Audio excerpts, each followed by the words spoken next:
Welcome to the Cyber Business Podcast, where we feature top founders and entrepreneurs and share their inspiring stories. Now, let's get started with the show.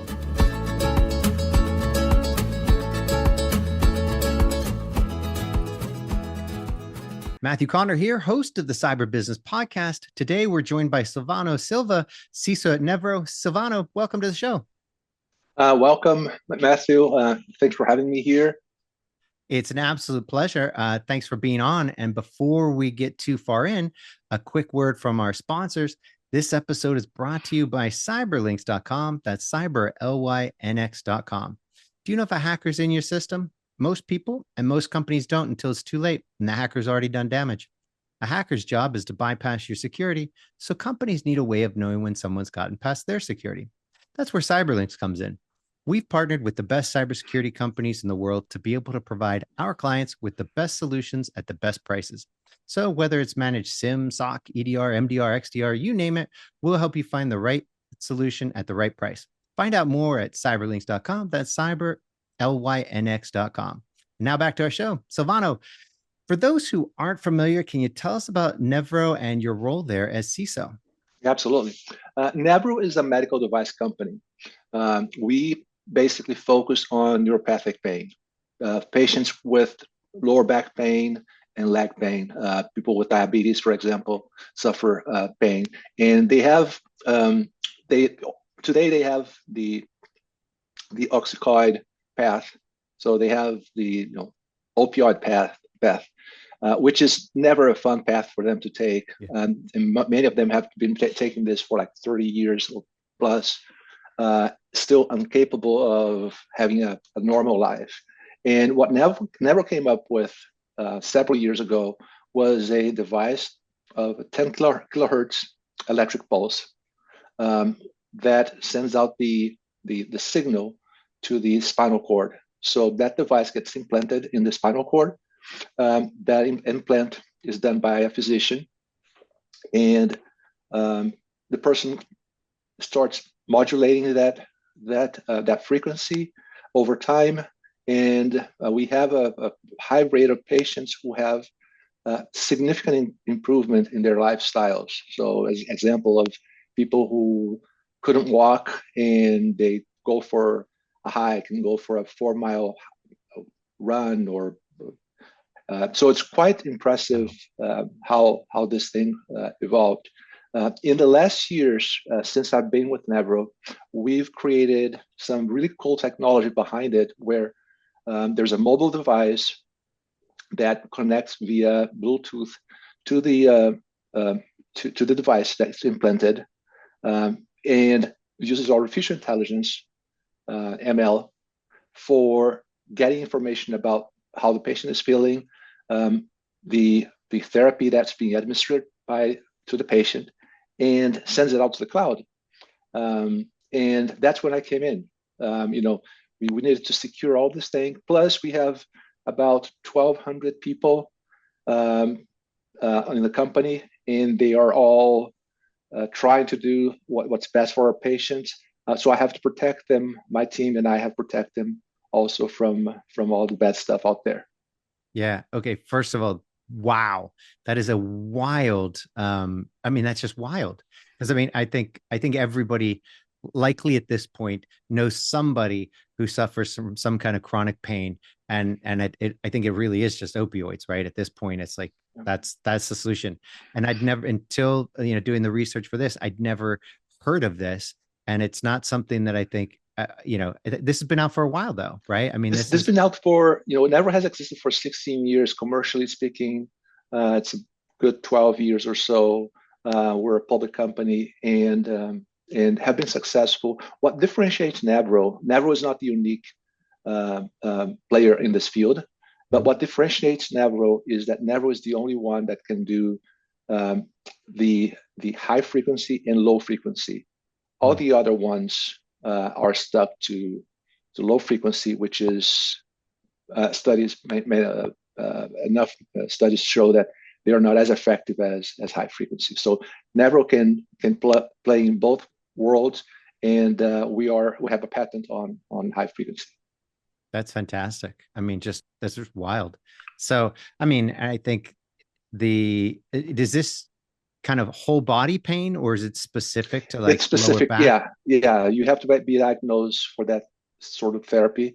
Mhm. It's mostly lower back and Mhm. in leg pain.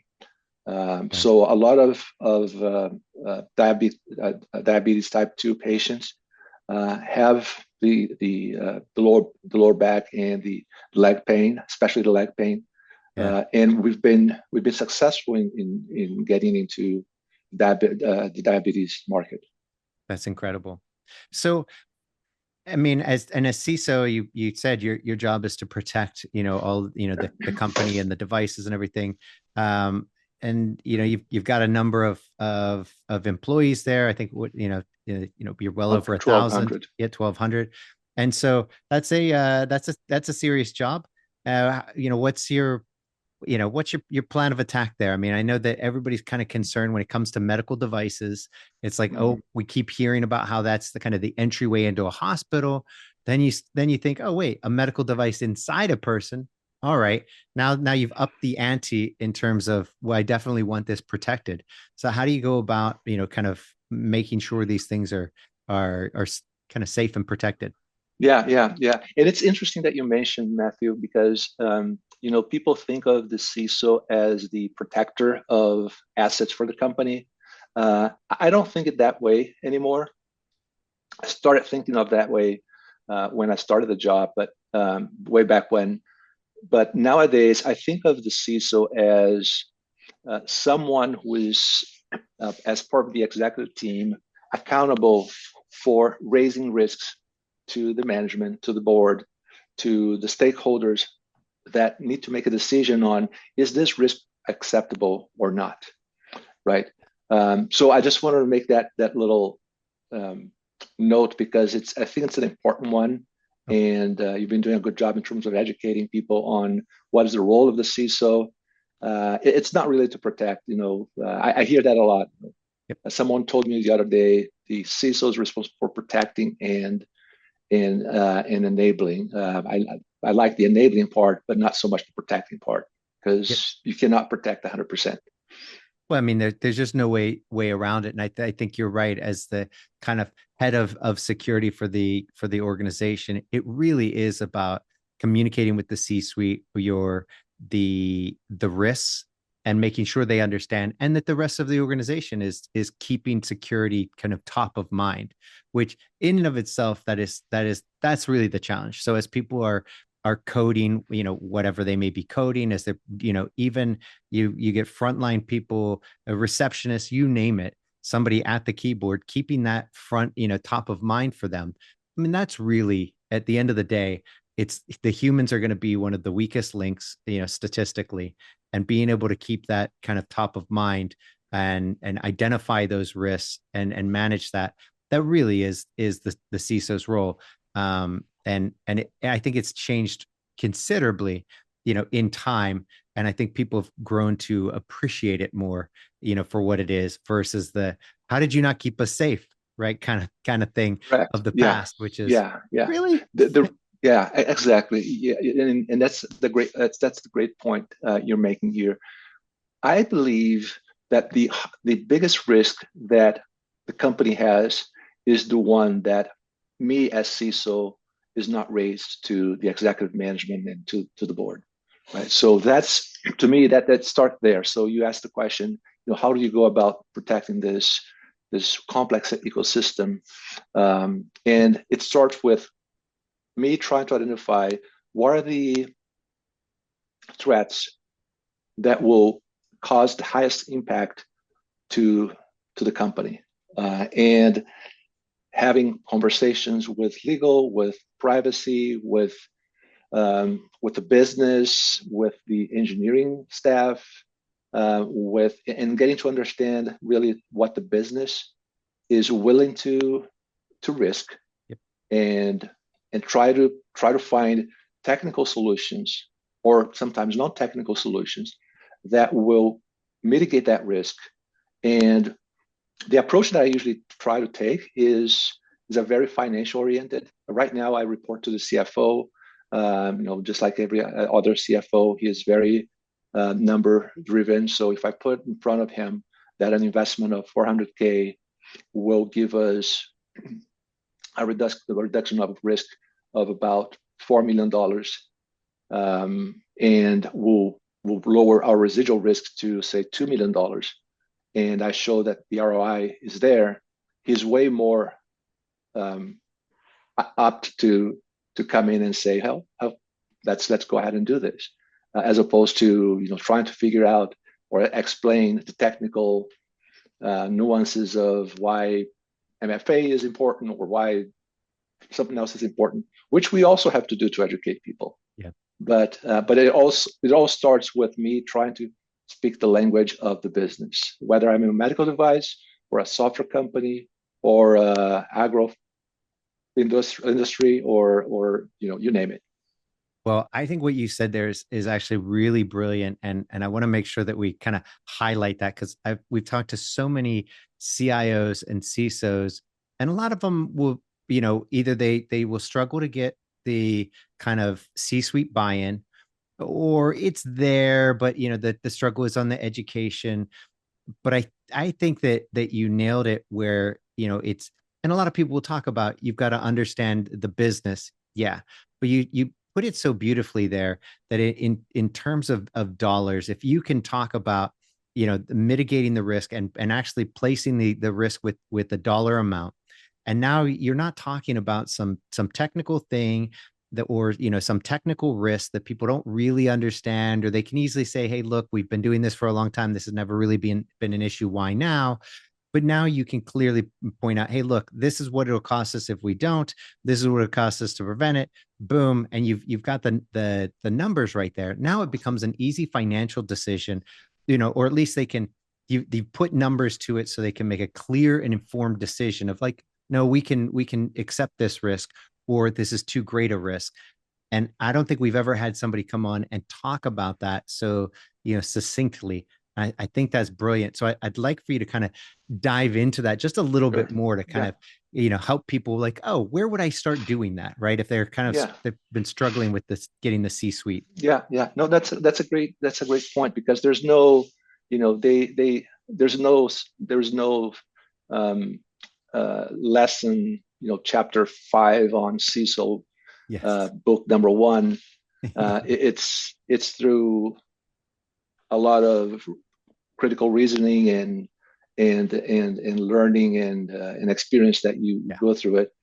Look, how do I go about, say, for example, when I came to Nevro, and this happens every once in a while when I change companies, but basically one of the first things I try to do is I try to understand what the business is all about, right? So that's super important. At the same time, I might have a team, I might not have a team, but I'm also trying to figure out what are the technical risks that we're incurring. Do we not have MFA for authentication?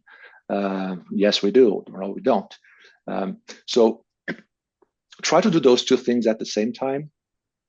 Will keep you busy for the first 30 to 60 days, depending on the size of the company, the number of stakeholders that you have to talk to and interview. And then I start understanding and having conversations with the executive team about risks, right? So there's a financial risk, which is usually easier to have a conversation about. There's also other risks related to, loss of business, legal risks, etc. Those risks are a little harder to have conversations around too early in the process.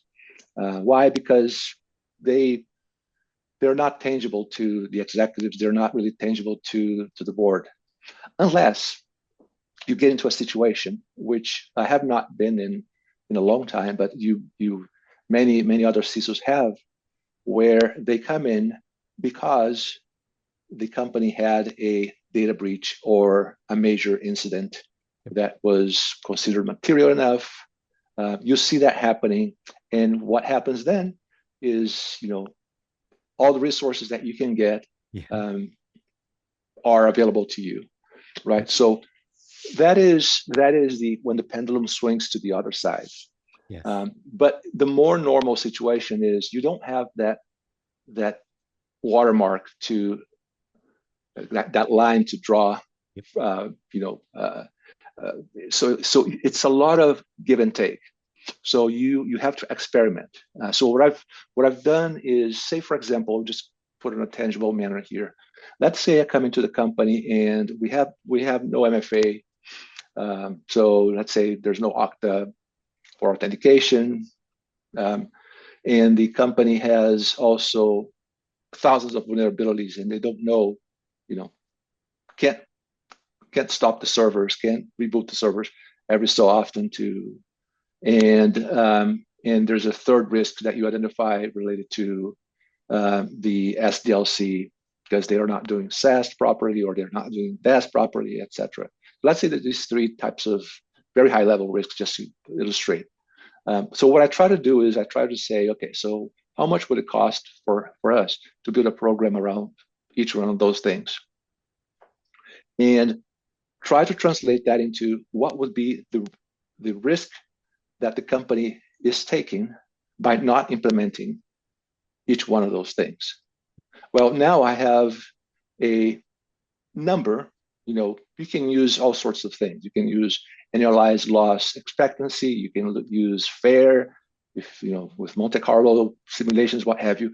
But just be sensible in the early stages and say, this is the risk that I want to mitigate. And let's say $8 million worth of risk. It's a $400,000 investment between software and FTEs and whatnot. And that translates into a certain residual risk. And here's my ROI. Now you established a bar where you can have a conversation with the CFO, with the board, with the executive team to see if there is appetite for that investment or not, because now they see that as an investment, right? So they are not seeing security as this black box of things they don't understand. They don't, because if the attacker comes in this way, and they're not going to understand that. They don't talk the technical stuff with these guys. They will not understand. So your job then is make that translation and say, look, think of these as investment. I would make investment 1 first, investment 2, investment 3. And then you can have a conversation and say, well, the company has no money at all. So, okay, so that's a risk that you're taking as an executive team, as a board. And if that's acceptable to you, so be it. But they understand. So they will not be oblivious to the risk that you are putting in front of them, right? So you're clearly stating, if you don't do number 1 first, and then number 2 and number 3, or any of them, your risk is 30, 40, 60%, and that this will happen. And it's tangible. Now it becomes tangible. Okay, so now what happens? Oh, how did you come up with this risk analysis? Well, according to, there's a number of things, FAIR and etc. But go to the IBM Ponemon Institute data breach. They produce the metrics every year. So if I'm not mistaken, it's about rounded to $5 million globally for every data breach that is suffered. Here in the US is a little bit more. It's close to 10, so almost double.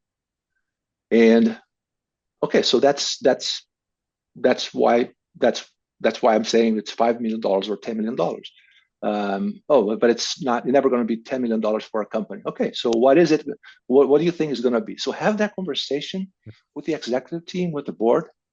It level sets the expectations on your side. You're learning, and you're helping them learn as well. I'll pause here.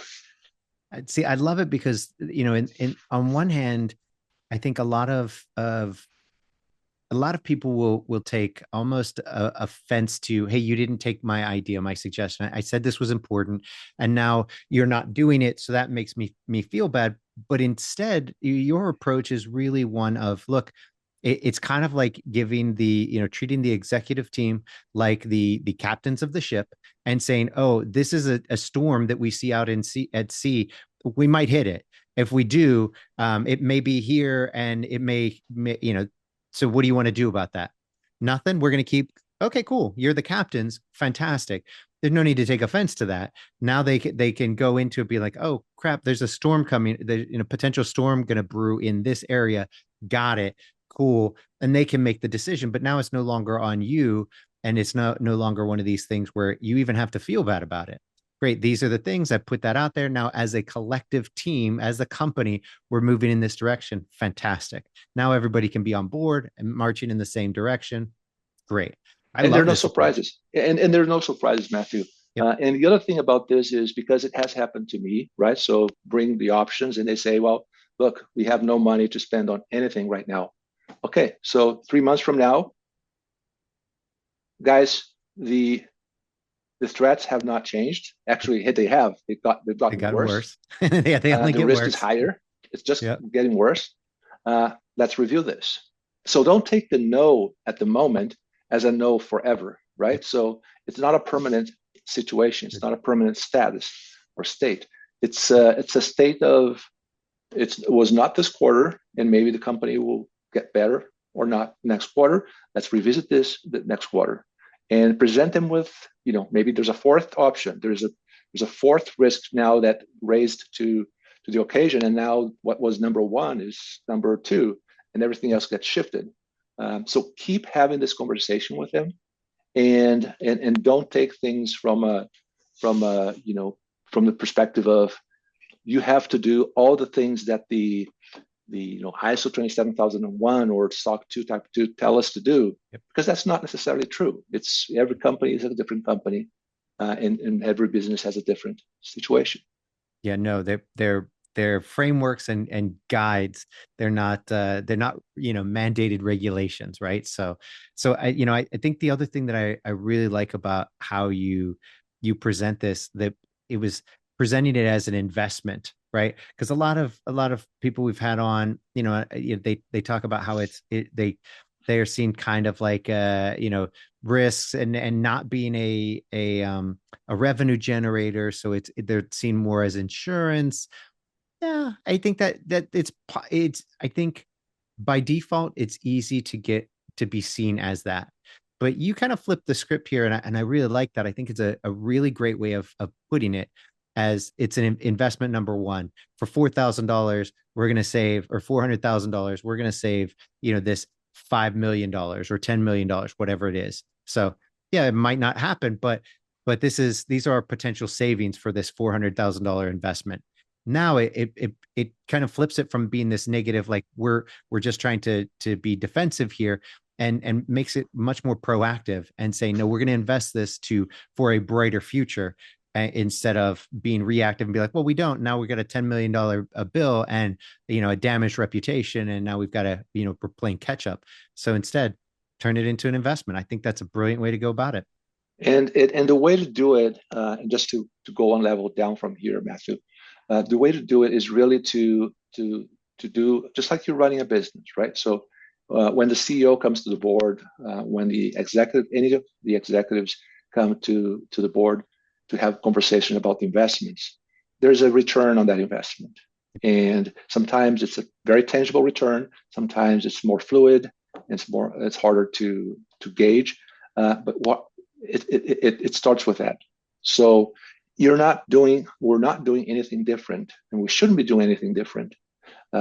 We should be bringing the opportunities for investment and the risks that they'll mitigate. That's how you become a business enabler instead of just a cost center, right? So the moment you just put in initiative 1 is 400K, initiative 2 is 800K, and so on, you're a cost center.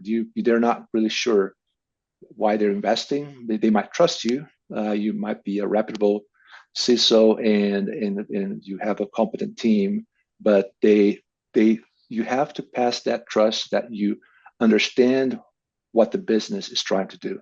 So you have to give that one leap forward and explain that your investment has a return, And just like any other executive in marketing or sales or the CFO, will tell the story. Yeah, no, I think that is spot on. Really well said.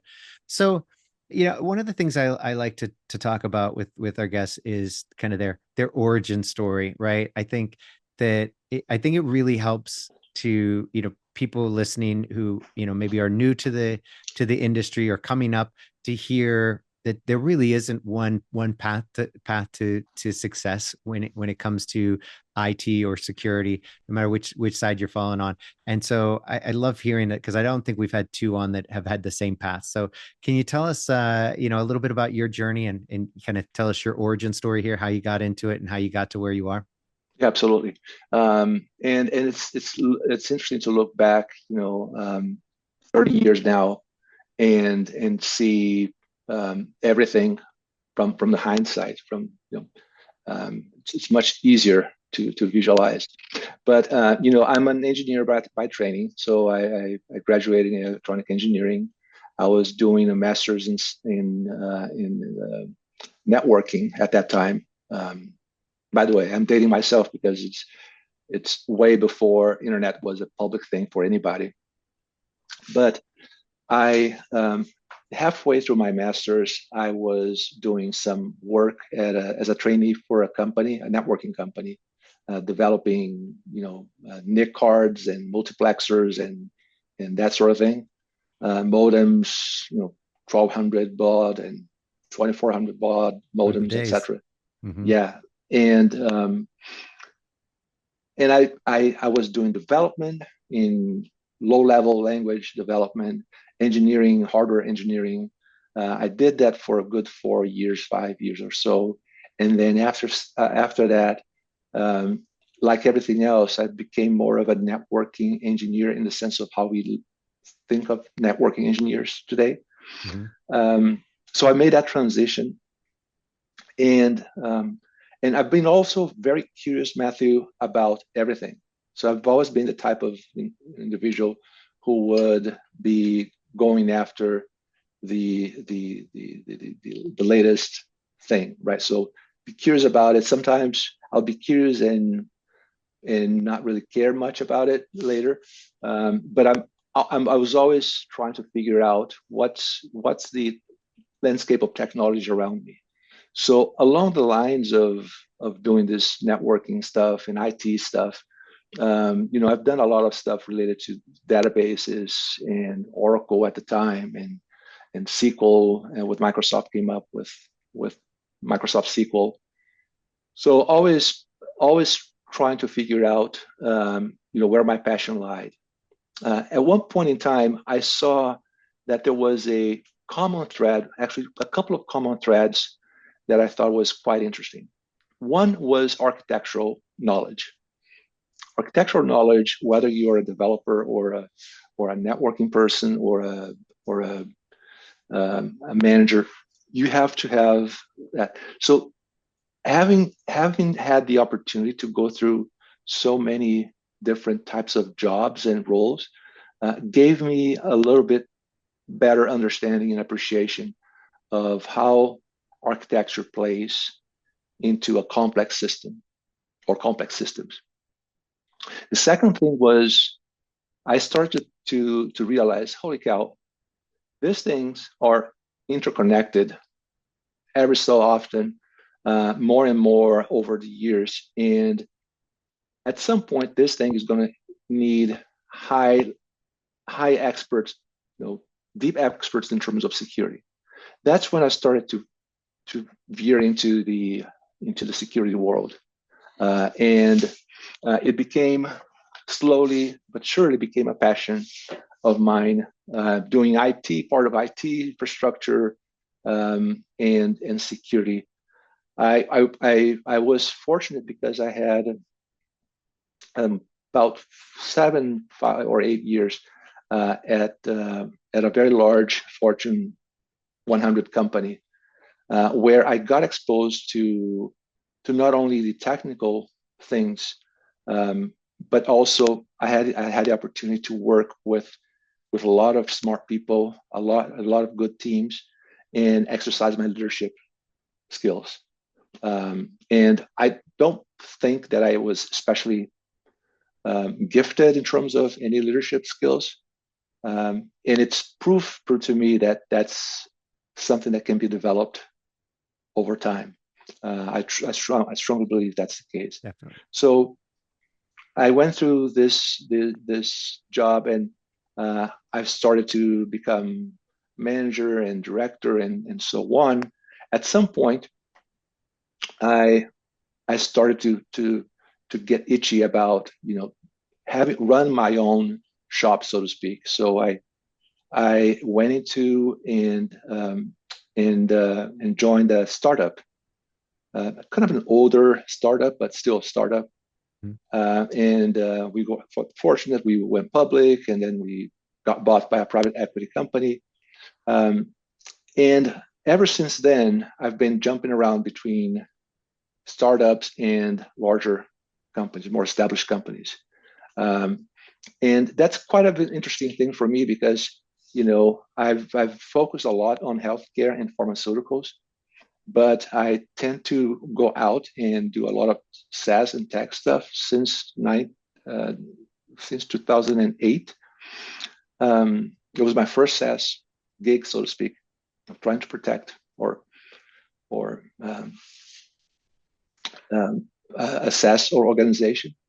And when SaaS was not even a thing, right? So the only thing you had at that time was Salesforce with that little stop sign with software written down on it.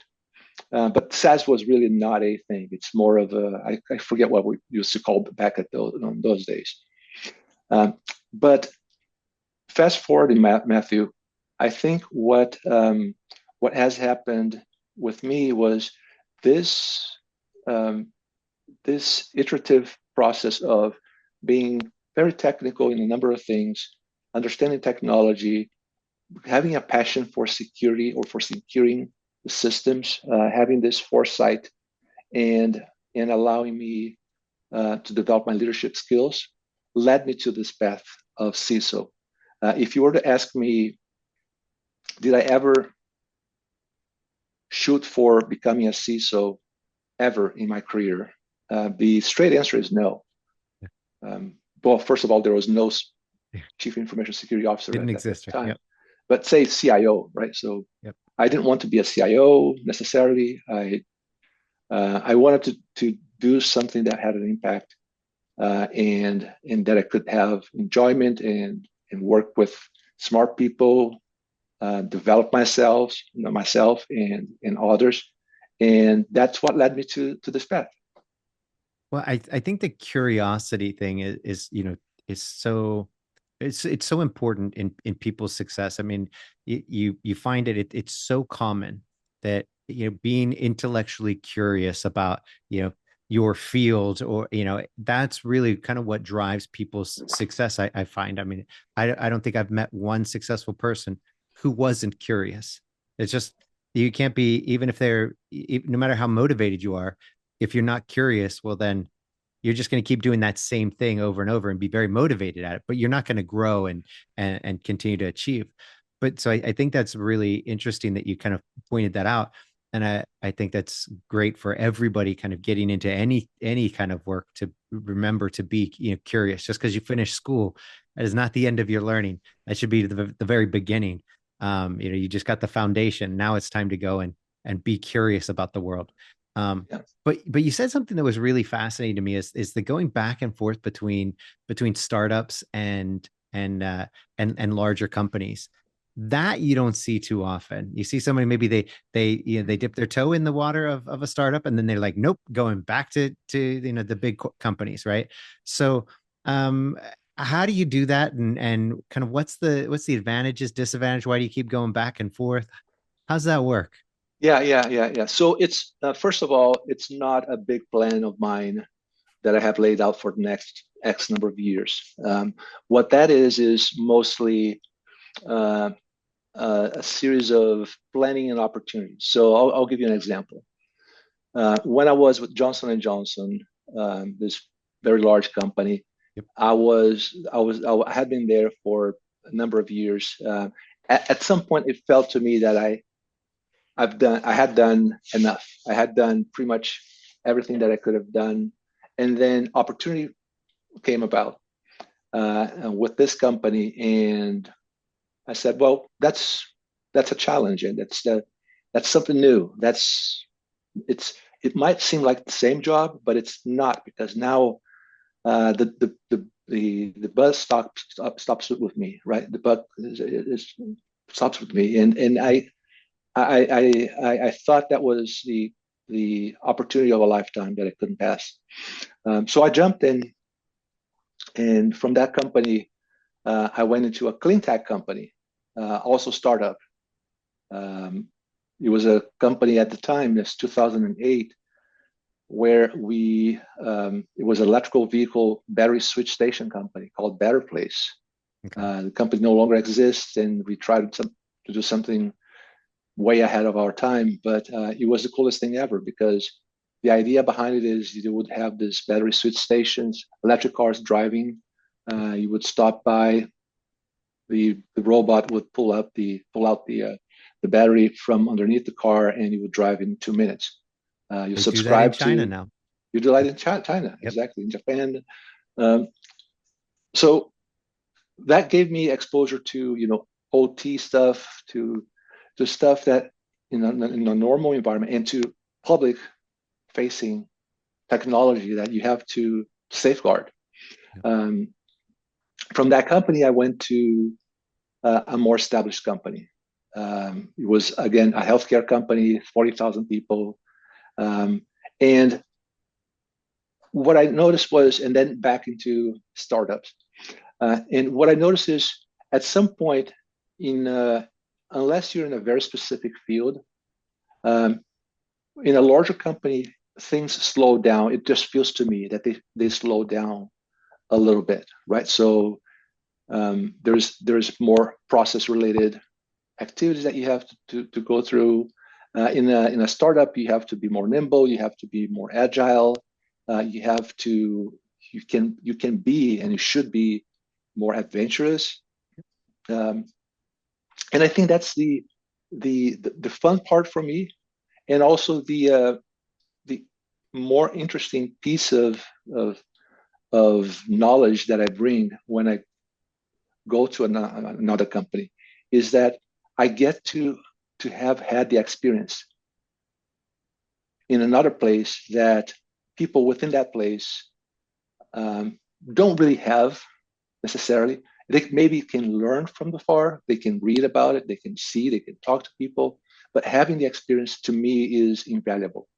So not necessarily a big plan of jumping around, but it's more of a, what is it that the opportunities will bring for me next time, that will allow me to stretch my horizons a little bit further. Well, can I ask, when you had that one, you mentioned earlier in your origin story that you worked with a kind of a later stage startup, an older startup, and then it had a successful IPO. In that, did that give you, did you have some equity piece that then got you kind of like that stability to where you now felt comfortable moving around and doing that more, or you just kind of fell in love with the kind of agile nature, the fun, kind of startup, the energy, versus the more established, mature, large corporation where there's no stress, everything is groovy here, we got this? Yeah. No, I appreciate your question. I think it's the latter. I think it was more of the energy that I craved for.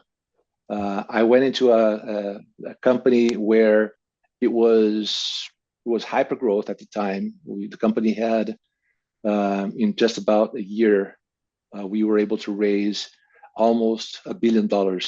This is 2008, right? So $1 billion is a lot of money. Mm-hmm. Very capital intensive, a lot of pressure, from PowerPoints to getting a product. We're giving ourselves no more than 3-4 years. So a lot of pressure, and I really enjoyed the experience. It was very, very tiring, very stressful at times, but at the same time, very energizing, very, you would get your heart pumping. Exciting. And, super exciting. So I think that was the case. And, at some point when I left this company, we couldn't make it work. Unfortunately, so we were way ahead of our time, and we failed. Okay, so now I wanted to get a break. So that's when I went to a more established company and stay there for about 4 or 5 years before I could go and then I went back again into another startup that became a unicorn later on. So that's sort of, I think that's my pattern. See, if I look back, I think that's the pattern that I've observed.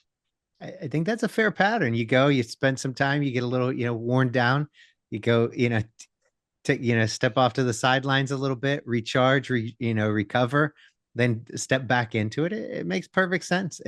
You don't hear about it a lot. People tend to kind of choose one or the other, but I think that's a brilliant, kind of more sustainable way of going about it. Kind of sprint jog instead of sprint. Yeah. No, each person has their own own way of doing things. I've looking back, I've had people who started with me way back, and they've been with this one company for 30 years. And that's all they've done. And they're super happy. Yeah. They're fulfilled. And I can't blame them. They're super happy. Go find what is your passion, and maybe that's your love for the rest of your life, and enjoy it. Well said. That was I think a beautiful way to kind of wrap it all up. It just perfect.